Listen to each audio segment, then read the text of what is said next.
দিনহাটা শহরের 2 নম্বর ওয়ার্ডে একটি বাড়িতে আশ্রয় নিয়ে আছেন বহিরাগত সমাজ বিরোধীরা। এরা সকলেই বাইরের রাজ্য থেকে এখানে জমায়েত করে আছে। এছাড়াও এদের কাছে রয়েছে অবৈধ টাকা, অস্ত্র, বোম, বন্দুক। পুলিশ ও নির্বাচন কমিশন গোটা বিষয়টি জানার পরও এই বিষয়টিতে কোনো রকম হস্তক্ষেপ করছেন না। এদিন মূল উদ্দেশ্য নির্বাচনের আগে দিনহাটায় কোনো বড়সড় অশান্তি লাগানো। যদি দিনহাটায় কোনো রকম অশান্তি হয় তার জন্য দায়ী থাকবে বিজেপি, পুলিশ এবং নির্বাচন কমিশন। সাংবাদিকদের সামনে এমনই বিস্ফোরক অভিযোগ করলেন দিনহাটা বিধানসভার তৃণমূল কংগ্রেস প্রার্থী ও বিদায়ী মন্ত্রী উদয়ন গুহ। এ বিষয়ে প্রতিক্রিয়া দিতে গিয়ে বিজেপি প্রার্থী অজয় রায় বলেন যে আগামী 9 এপ্রিল তারিখের পর আরও বড় চমক আসতে চলেছে। তখন দিনে 2টা করে রক্তচাপের ওষুধ খেতে হবে ওনাকে, একটা দিয়ে হবে না।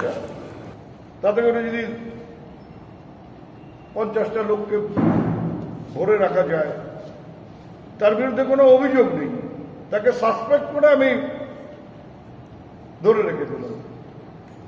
এই কয়েকদিন আগে প্রধানমন্ত্রী এসছেন কুচবিহারে। দিনহাটা থানা আমাদের 2জন কর্মীকে নিয়ে দিনহাটা থানায় বসিয়ে রেখেছে। না, যেদিনকে বিয়ে এসেছিল সুকান্ত মজুমদার এসেছিল এখানে।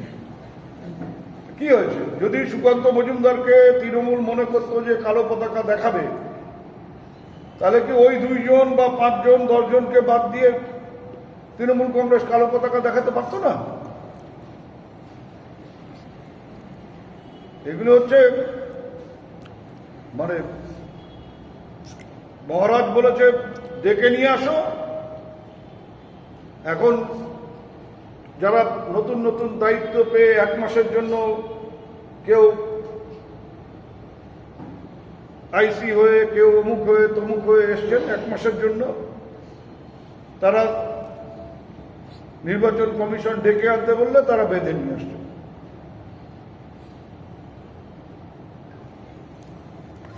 জানালেন যে বিজেপি প্রার্থী ভিন রাজ্য থেকে দুষ্কৃতী এবং অস্ত্রশস্ত্র এনে মজুত করছে 2 নম্বর ওয়ার্ডেরই কোনো একটা বাড়িতে, এবং সেই বাড়িটা একেবারে শ্মশান যাওয়ার যে রাস্তা, সেই রাস্তার সংলগ্ন এলাকায়। কি বলবেন এই বিষয়ে? আপনার দিকেই তীর। ওনার ভীমরতি হয়েছে, বুড়ো বয়সে ভীমরতি হয়েছে। আর এই ভোটারের যে চাপ, যে প্রেশার, এই প্রেশার আরও বাড়বে। এরকম কথা আরও বেশি শুনতে পারবেন। যত দিন যাবে আরও এরকম কথা আরও বেশি শুনবেন। আমি বলবো সময় মতো ওনাকে প্রেশারের ওষুধটা দিতে, আর ঘরে যেন প্রেশার ওষুধটা ঠিকমতো রেখে দেয়। পারলে 2 বেলা করে প্রেশার ওষুধটা নেই, কারণ চাপ আরও বাড়তে থাকবে এরপরে। আজকে একটা থানাতে অভিযোগও হবে, কি বলবেন সেইটা নিয়ে? ওনার অভিযোগ উনি করবেন, প্রশাসনের কাজ করবে। আমার কাছে তো খবর আছে ওটা কি 8 নম্বর ওয়ার্ডে কোন বাড়িতে 30টা লোক থাকে, কোথায় আর্মস থাকে, কোথায় ওই বম বানাচ্ছে, সব খবর আমার কাছেও আছে। চিন্তা নেই। এবার নির্বাচনটা একটু অন্য ধরনের। যত বদমাশি করবে, বদমাশি করার চিন্তা ভাবনা করবে, সব রকম ব্যবস্থা আমরা গ্রহণ করবো। চিন্তা নেই। ইতিমধ্যে সিআরপিএফ এর সাজোয়া গাড়ি এসেছে এবং সেই গাড়িকে নিয়ে